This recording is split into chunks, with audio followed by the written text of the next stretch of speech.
आज हमारे सामने बैठे हैं हमारे एक पेशेंट जो न्यूरोथेरेपी को काफ़ी करीब से जानते हैं बहुत टाइम से।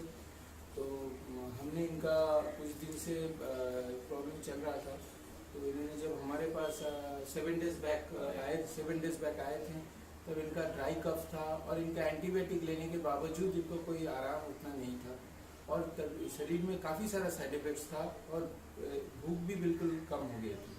तो अभी हमने लास्ट वीक इनका इलाज किया और एक हफ्ते में क्या इम्प्रूवमेंट हुआ हम इनसे जानेंगे और न्यूरोथेरेपी के विषय में जो भी इनका ओपिनियन है इनसे जानेंगे।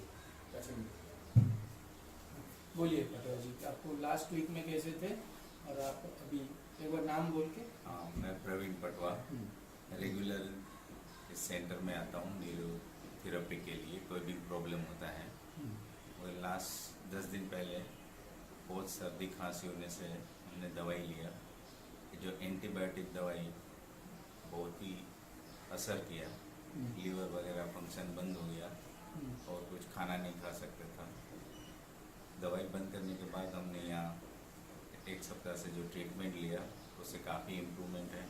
खाना खा सक रहे हैं, कफ निकल गया है और काफ़ी आराम महसूस हो रहा है। पहले से एनर्जेटिक है, पूरा एनर्जी खत्म हो गया था एंटीबायोटिक दवाई से, जो कि अभी हमको बहुत ही अच्छा लगा। तो इसमें हम देख सकते हैं कि ये केस के अंदर स्पेशली वायरल इन्फेक्शन से होने वाली जो नुकसान है, एंटीबायोटिक खाने से उससे और ज़्यादा नुकसान होता है शरीर का।